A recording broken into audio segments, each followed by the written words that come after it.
This is the 2012-2013 SCAC Men's Basketball Media Day podcast. Today we're joined by Colorado College head coach Andy Partee. And Andy, thanks for taking time out of your schedule to talk to us today. My pleasure, Jeff. Once I figured out how to work Skype, I feel like I've graduated into technology now. Very good. We appreciate the time, Coach. Take us through your mindset as you begin your seventh season as the head coach of the Colorado College Tigers.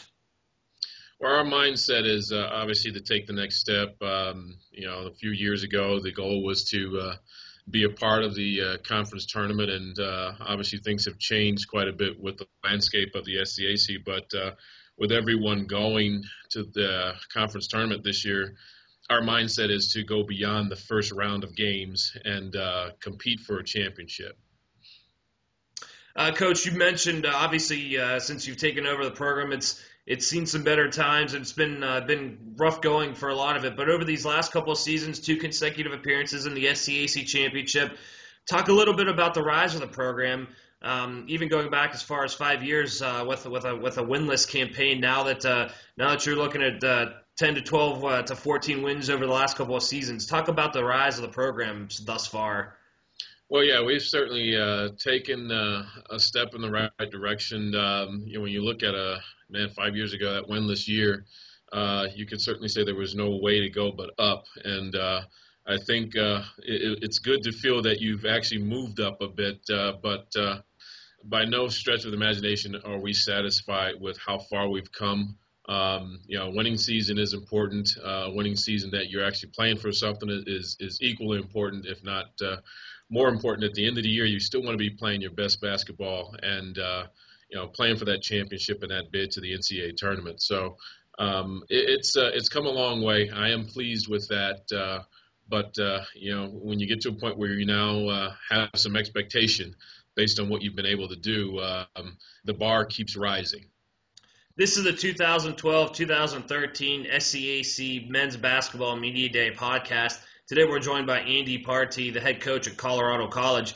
Andy, you come into the 2012-13 season with a pretty good core, obviously led by junior guard Ryan Milne, an all-SCAC performer from a year ago. You also return last year's league newcomer of the year in Chris Lesnansky, and also all-SCAC performer Ian Rewald. Talk a little bit about what excites you with this core group of players in 2012-13. I tell you what really is exciting is to look at the growth of Ryan Milne and Chris Lesnansky. Those two guys can really be a 1-2 punch any given night, but the guys around them complement them well, and Ian Rewalt, Daniel Webb, and Jake Tramatullo. And so the collective experience, while it was pretty minimal last year, that collective experience this year with 6 newcomers is pretty deep. If we can get the young guys to grow as quickly as we need them to add to what we didn't have in terms of depth last year, those guys can complement that core group that I just mentioned. Andy, talk a little bit about how preseason practice has gone so far. Obviously, just about a week or so, a little over a week away from the start of the season.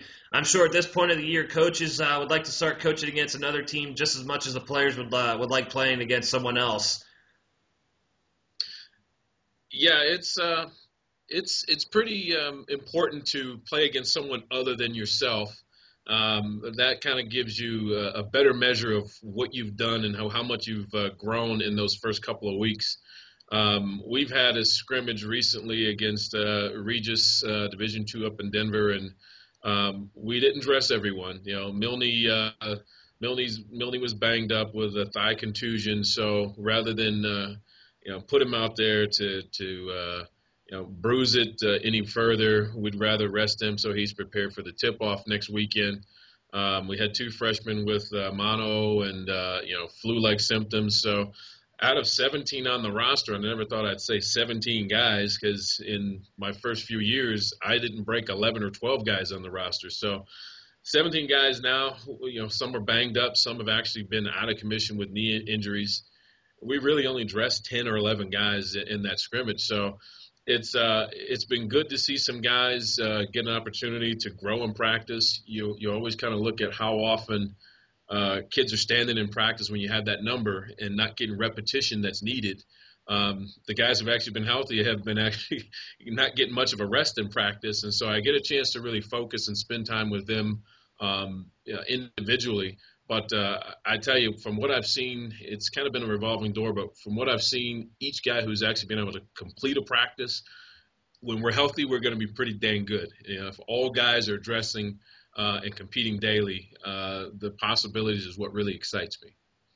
Andy, a couple more questions for you. Obviously, I just had the lucky opportunity to be out at Colorado College for the volleyball championships a week ago, and have seen firsthand the beautiful and ongoing renovations to the facilities. Talk a little bit about what that's going to help do for your program as far as perhaps getting some recruits back in and continuing the process of building up the program.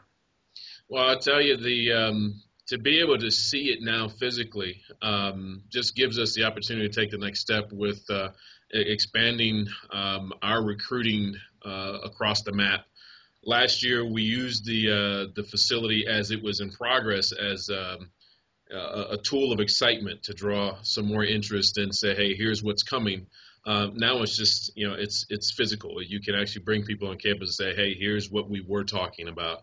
But it's been a big, it's been some excitement that's been around the entire athletic department for several months now. And when you look at the finished products of some of the areas, it really looks like it caters to the Division I sports that we do have. Now they have the resources to compete at their level. A full-time strength coach was added to that mix. A new head athletic trainer. The training room certainly is fit for Division I and Division III programs alike. It's just really added so much in terms of resource in addition to the excitement. So I think it really will help and continue to help recruiting. Finally, Andy, what are going to be a few keys for the Tigers as they look to build off that 12-13 campaign? And as you said earlier during our discussion, to make a serious and deep run at a possible SCAC championship, what's going to be key to that run this year? Well, I can already see that what's going to really be key for us to take the next step and vie for that championship is to remain healthy. But also when I look at the lack of experience that we had last year, we were, somewhat on a roller coaster from weekend to weekend. We may have been a different team on Friday night than we were Sunday night. And with us going back to back in some games this year, we're going to have to make sure that the consistency of play is always there. But I think that we should see more consistency with, having a junior and sophomore dominated group with that one senior. And so we're not depending on first years to really make an impact, even though we do have some who are quite capable of making an impact. We have quite a bit of experience that should provide more consistency of play. Colorado College head coach Andy Partee and his Tigers open up the 2012-2013 season November 16th, playing George Fox, and then also against they'll square off with Lewis and Clark that weekend. The Tigers open up the home schedule with the Colorado College Thanksgiving Classic, and they will square off against Augsburg on November 23rd. Andy, again, thank you so much for taking time out of your busy schedule. We really do appreciate it. And best of luck to you and the Tigers in 2012-13. Thanks a lot, Jeff. I'm looking forward to the season, and I'm glad I was able to figure out this Skype.